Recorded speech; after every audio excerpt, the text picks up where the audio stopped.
YCP MLC Duvvada Srinivas ఇంటి ముందు భార్య కూతురుతో పాటు కుటుంబ సభ్యులు ఆందోళన చేస్తున్నారు. 3 రోజులుగా ఆందోళన కొనసాగిస్తున్నారు. అంతేకాకుండా ఒకరిపై ఒకరు ఫిర్యాదు చేసుకోవడంతో పోలీసులు కేసులు నమోదు చేశారు. దువ్వాడ వాణికి మద్దతుగా తండ్రి సైతం ఆందోళనకు దిగారు. అల్లుడు కూతురు కలిసి ఉండాలని తాను కోరుకుంటున్నానని తెలిపారు. ఇక ఇదే విషయంపై మరిన్ని విషయాలు మా ప్రతినిధి రాజు అందిస్తారు. ఏదైతే దువ్వాడ శ్రీనివాస్ పైన వచ్చిన ఆరోపణల నేపథ్యంలో ఇక్కడ ఏదైతే శాంతియుతంగా నిరసన కార్యక్రమం చేసుకుంటున్నారో ఈ కార్యక్రమానికి సంబంధించి అంటే శాంతియుతంగా నిరసన జరుగుతుందని కూడా చెప్పడం జరుగుతుంది. గత 3 రోజుల నుంచి కూడా ఇక్కడికే సంబంధించి పూర్తి స్థాయిలో కూడా నిరసన కార్యక్రమం అయితే జరుగుతుంది. తమకు న్యాయం జరిగేంత వరకు కూడా పోరాటం ఇది కొనసాగిస్తానంటూ కూడా అనేది ఆవిడ చెప్తున్న పరిస్థితి కనిపిస్తుంది. ఇప్పటికే వాణి గారి ఫాదర్ కూడా ఇక్కడికి రావడం అయితే జరిగింది. వచ్చి ఆయన కూడా ఎందుకంటే ఈ వయసులో ఏదైతే దువ్వాడ శ్రీనివాస్కి సంబంధించి మాట్లాడుతున్నారో అదంతా కూడా కరెక్ట్ కాదు. ఎందుకంటే పిల్లలు కూడా పెద్దవాళ్ళు అయ్యారు. వాళ్ళ భవిష్యత్తు దీంట్లో కూడా పూర్తి స్థాయిలో కూడా చూడాలన్నారు. ఒకసారి వాణి గారి ఫాదర్తో మాట్లాడదాం. సార్ మీరు చెప్పండి, ఇప్పుడు జరుగుతున్న సిచ్యువేషన్ గత 3 రోజుల నుంచి చూస్తున్నారు, 3 సంవత్సరాల నుంచి కూడా ఇదే ఇష్యూ జరుగుతుంది. దీనికి పరిష్కారం ఏమనుకుంటున్నారు? పరిష్కారం ఏంటంటే వీళ్ళు మార్పు రావడమే పరిష్కారం. అంతకుమించి మరి ఇప్పుడు పరిష్కారం ఏంటంటే ఇక ఫైనల్గా ఇప్పుడు కేవలం భార్యాబిడ్డలను విడిచిపెట్టి ఇంకొక లేడీతో ఇల్లీగల్ కాంటాక్ట్ ఉన్నట్లు మనం పేపర్లో చూస్తున్నాం, వింటున్నాం, ప్రజల నోట్లో వింటున్నాం. ఇద్దరు కలిసి తీర్థయాత్రలకు వెళ్ళారు, ఎక్కడొక్కడో కలిసి ఉన్నారు, లాడ్జిల్లో అన్నింటిలో కలిసి ఉన్నారు. సో దాని పేరు పిల్లలకి తల్లికి తెలిసింది, దీనిలో వాళ్ళ మనస్పర్ధలు వచ్చాయి. దాన్ని మానుకోమని దానికి విడిచిపెట్టమని వీళ్ళు ఎంత కోరుతున్నా వెళ్తున్నాడు. దాంతోనే ఇప్పటికీ తిరుగుతున్నాడు. ఎలక్షన్ ముందు నుండి కూడా ఇదే జరుగుతుంది. లాస్ట్ మోర్ దెన్ 1 year నుండి వ్యవహారం జరుగుతుంది. మరి దానికి ఏంటి నేను ఏ విధంగా నాకు జవాబు చెప్పమంటారు చెప్పండి. నేనే జనరల్గా యాజ్ ఎ ఫాదర్ వాళ్ళు కలిసే ఉండాలా, భార్యాభర్తలు పిల్లలు కలిసే ఉండాలా. ఇంకొక ఆడపిల్ల ఉంది పెళ్ళికి, అది MBBS ఫైనల్ ఇయర్ చదువుతుంది, హౌస్ సర్జన్ చేస్తుంది విజయవాడలో.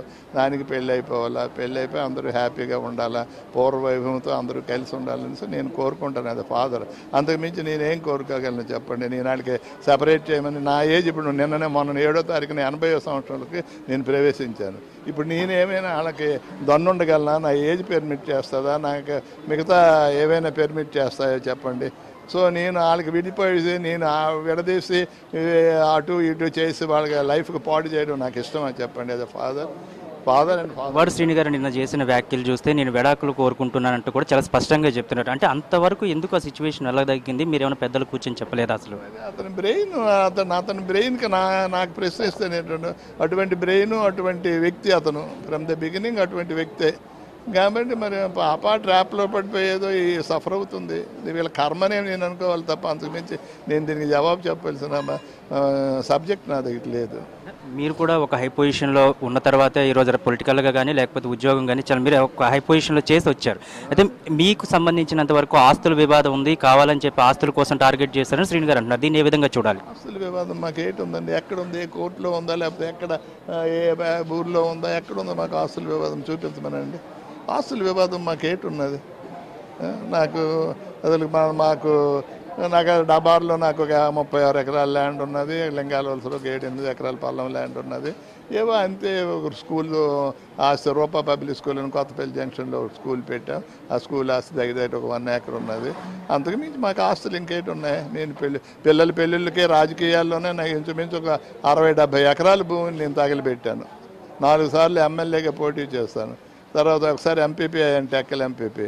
తర్వాత మళ్ళీ దువ్వాడ శ్రీని 2 సార్లు 3 సార్లు ఎమ్మెల్యేగా పోటీ చేశారు. మా పాప 2 సార్లు ఎమ్మెల్యే. మా పాపకి 2వ సారి జడ్పీటీసీ. అటువంటి తెలుగుదేశం టైంలో కూడా జడ్పీటీసీ కాంగ్రెస్ టికెట్ మీద గెలిచింది.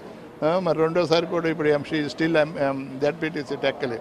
సో అతను 2-3 సార్లు, ఒకసారి అతను జడ్పీటీసీకి కూడా నేను ఖర్చు పెట్టి నేనే ఆ రోజుల్లో జడ్పీటీసీకి అయిన ఖర్చులు నేనే భరించి పెట్టాను. పాపని దృష్టిలోనే అతని దృష్టిలో 2 సార్లు ఎమ్మెల్యే పోటీ చేసినప్పుడు అప్పుడు కూడా ఒక ఎమ్మెల్యే తర్వాత పార్టీ పరంగా వాళ్ళకి ఫండ్స్ వచ్చాయి, కానీ మొదట్లో అయితే నేను కూడా ఖర్చు పెట్టాను. సో ఇటువంటివి నా చేతులు అంతకు మించి నేనేం హెల్ప్ చేయగలను? మాకు ఎక్కడ ఆస్తుల వివరాలు ఉన్నాయి? నాకే అటువంటి అభిప్రాయం ఉంటే నేను ఆయన కింద ఎందుకు ఖర్చు పెడుతున్నాను చెప్పండి. డబ్బులు నేను కూడా ఖర్చు పెట్టాను, ఆయనకి ఎలక్షన్లో కూడా ఖర్చు పెట్టాను, బర్త్డే కూడా ఖర్చు పెట్టాను, 2 కోట్లు, దాదాపు 4 కోట్లు పెట్టాను. ఆవిడ మాధురి అని ఆవిడ వ్యాఖ్యలు చేస్తుంది. ఈ విధంగా నేనే డబ్బులు ఖర్చు పెట్టాను అన్నదంటే శ్రీని గారి కింద నేను డబ్బులు ఖర్చు పెట్టాను, నన్ను కావాలని చెప్పి వీధిలోకి లాగుతున్నారు అంటూ ఆవిడ వెర్షన్. దాన్ని ఏమంటారు? విచిత్రమైన ప్రశ్న మీరు వేస్తున్నారు. ఆవిడెవరో అప్పటికి మాకే తెలియపోతే ఆవిడ అతని కింద ఖర్చు పెట్టవు 2 కోట్లు ఏంటి అంతా? ఇవన్నీ నేను క్రియేటెడ్ స్టోరీస్ అండి. దానికి బిల్డప్ చేస్తున్నారు దేని గురిండో, కానీ నాకు ఎందుకు అవి తయారవుతున్నాయి, ఎందుకు మాకు ఆస్తులే లేకపోతే ఇతను ఎందుకు తల్లిదండ్రులు తీసుకొని నా దగ్గర మా పిల్లకి ఇమ్మని రావాలా, మా పాపకు తీసుకొని వెళ్ళిపోవాలా, మా పండగలు వచ్చి క్రియేట్ చేయాలా. అయినప్పటికీ మేము యాక్సెప్ట్ పెళ్లి చేశాను. ఇద్దరు ఇష్టపడుతున్న వాళ్ళకి మనం సెపరేట్ చేయడం ఎందుకని పెళ్లి చేసాం.